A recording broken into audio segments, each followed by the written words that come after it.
Well, welcome to the previously called the Talk at 10, and now it's the Thursday 7 o'clock talk. We'll keep working on this and get it all ironed out. But tonight, it has been very interesting to say the least. We have been working on trying to start an IV lounge.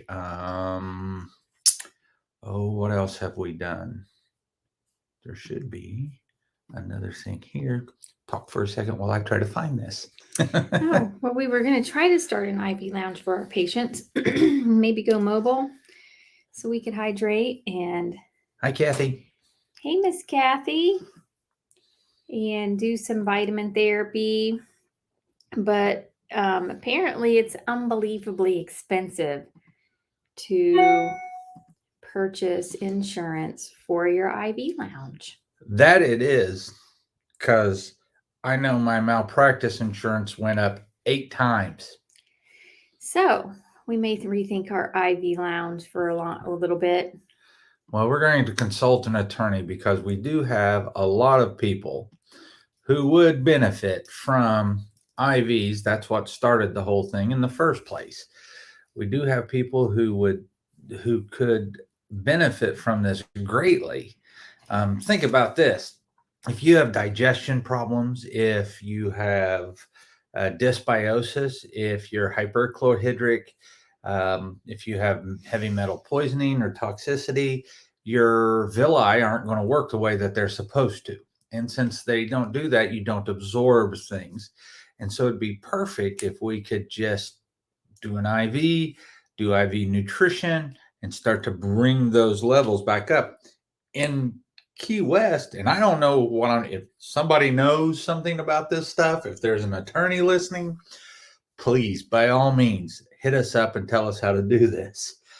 Otherwise, on a more simpler thing, we just thought it would be great just to take care of the people that made bad decisions. Yeah, the whole hangover thing and stuff like that was going to be a bonus for somebody. But with that being said, it is one of those deals where right now it's on hold until we learn more. We got to keep plugging away at that.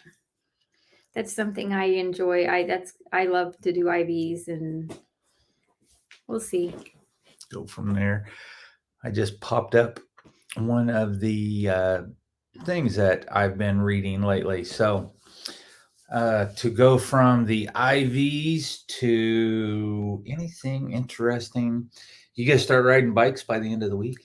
November 15th, I figured, well, I mean, it's coming along. It's not straight yet, but I'm working on it. It's straight enough to grab the handlebars. November 15th, I said 8 weeks. I promised the orthopedic surgeon 8 weeks. That's November 15th.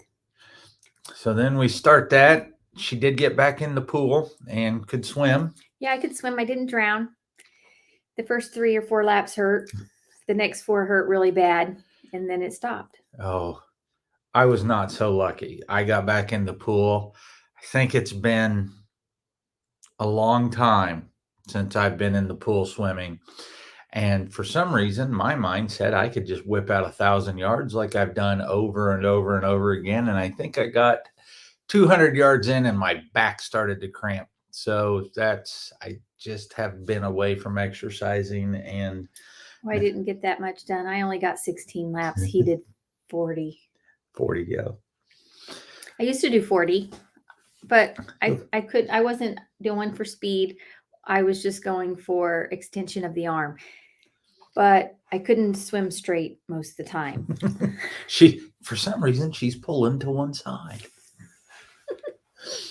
Anyway, so something that I'm always reading and always looking, and I just finished up another advanced practice module with the Institute for Functional Medicine. And this one was all on GI health. And one of the companies there was called Omni Biotic. And they've been in Europe, where Europe has used probiotics for lots of time. I mean, they have strain specific. They have done lots of research on this, and so they were talking about that. So I was like, oh, I'll open up an account with Omni Biotic and I'll check it out. So they sent me this article. And this article is the effects of multi-strain species probiotics supplement. And the patients did it for 12 weeks. And in 12 weeks, it helped the cardiometabolic profiles. So what's a cardiometabolic profile? A cardio is heart, metabolic is how your body metabolizes things and how well it runs, and do you switch from ketones to glucose easily, do you produce enough ATP, does your insulin do all right, all of this stuff. And so in America we have just incredible amounts of cardiovascular risk and problems. And so they used Omni Biotics multi-strain probiotic for this. This was their test. And they did 12 weeks of supplementation. And this thing that you see right here, this endotoxin, the endotoxin is one of those things that we call them also lipopolysaccharides. And the lipopolysaccharides are what causes leaky gut. So if we can keep high levels of lipotoxins down, then we can actually help the gut repair and not cause autoimmune issues and things of that nature. And so they went for 12 weeks. And when you read the word naive type 2 diabetic mellitus, so that naive means the only thing they did was they took this probiotic.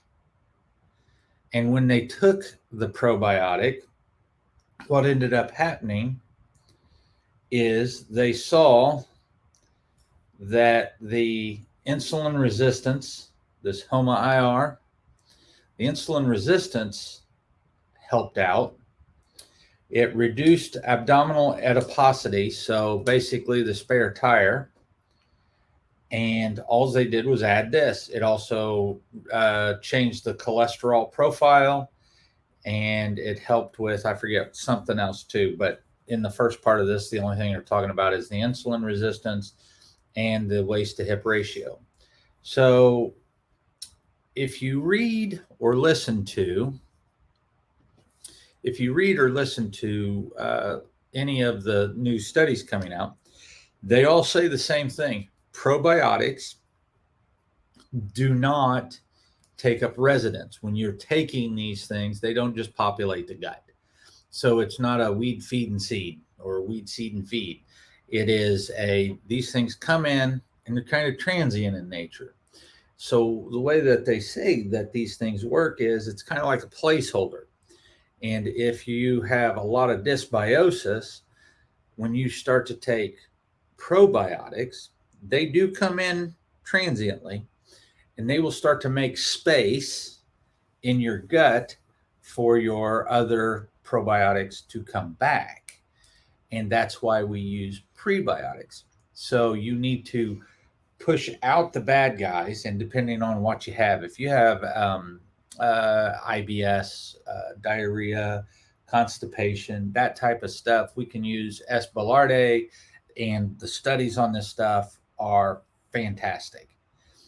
So I am going to do everybody's going to get to see my measurements, and I took them today, and oh, holy crap, I have let myself go. It's what happens when you sit behind a desk trying to figure out how to do websites and advertising. Well, we haven't rode our bicycle in almost 7 weeks. Yeah. And so outside exercise has been foreign to me. But I'm going to bring this in, and I took my BIA today. I did not take my bioimpedance analysis. So I put pads on the hands and on the feet, and I run these currents through there. It tells me, and it told me I was toxic because my water is way off. I can probably thank cupcakes and cakes and cake pops and Halloween and birthday parties. for that because I don't just go a day. That stuff lingers around the house, and I'm the Hoover. So we're going in, and I'm taking all the metrics that they said. Waist, hip. I've looked at my toxicity. I've seen that it's up. We took blood today to look at my cholesterol profile. I hope I didn't screw that up too terribly bad. And then I'm going to run with this for 12 weeks. I'm going to see how it does. And then after I run with it for 12 weeks, if it's palatable and it doesn't have funky texture and taste, she's going to go through it. And they say these guys were naive, so they were doing nothing else. They were Saudis, so they were in Saudi Arabia. Don't know what kind of diet they have. I don't think they have as poor of a diet as we do with the Western diet. But they still had diabetes, so there was something not right. That's true. So with that being said, we don't know what diet they had. And we actually have a really good diet when we don't have holiday. We're human, just like you. Yeah. It comes and it goes, and it comes and it goes. So I'm not real happy with my weight right now or my waist, but I can go back to doing this is my thought process. We shouldn't have to work so hard to be healthy. And one of the foundational things that we see in people who are thin and who are healthy, people can be celiac disease and be thin, and they are not healthy. I'm talking about a healthy, thin person. Their alpha diversity is huge. And I have yet to test anybody in this clinic that has this alpha diversity. And everybody looks kind of phenotypically the same. So we all have our apple shape if we're guys, and we're all pears if we're women. And that's just what happens. So we are taking other steps because we've planned our garden. We've got everything laid out. So we are going to be growing our own vegetables as well. So we're all in. We're going to get real frugal. Yep. Go off grid as much as we can. I'm going to put on my tinfoil hat. And so that's kind of what I'm doing to test myself. And then after I test myself, that's what I'm doing for my patients, because I want my patients to be healthy as well. And so if we're seeing where these probiotics are working in this test and then they work for us, then they should work for our typical patients, because most of our typical functional medicine patients are following good diets that are high in fiber and all of that.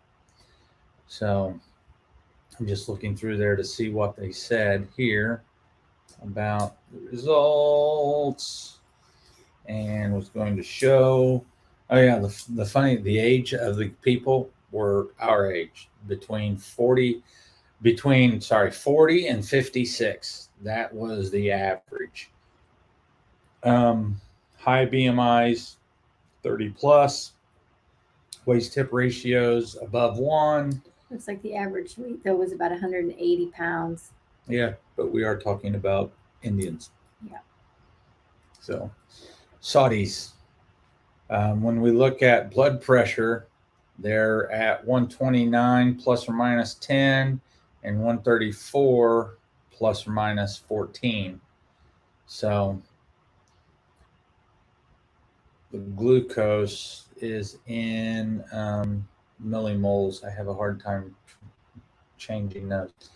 But, oh yeah, that's what happens. Triglycerides dropped, cholesterol dropped, HDLs went up, LDLs got into the good pattern, and that's what we want to see. And endotoxin went down. Well, they tell you what their weight is, but they don't tell you what their average height is, so it doesn't really tell you anything. But 180 pounds on a typical Well, you male can figure it out. isn't that large. No.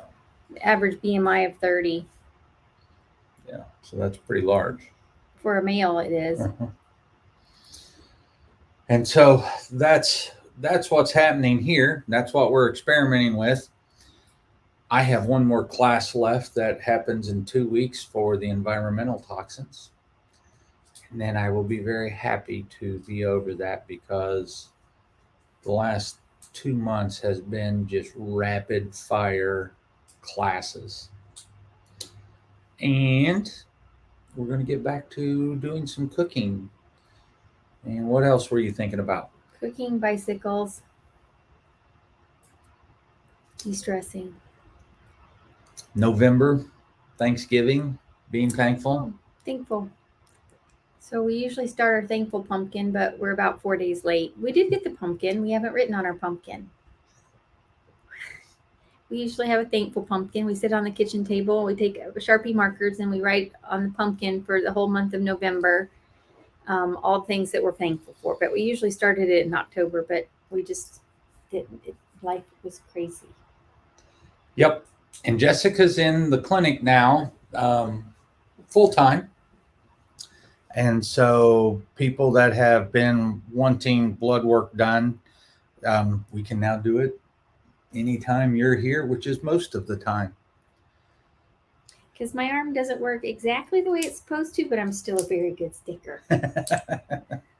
Yeah, she did mine real well today. So, and I think with that, we will start to wrap it up. Any specials this month that we know of? Not right off the bat. Not at the moment. All right. Well, with that, we are going to say adieu, and we will see you next Thursday at 7. Next Thursday at 7, and we will probably be going over all of my measurements for starting this wonderful clinical trial, N of 1. So see how it goes. See ya.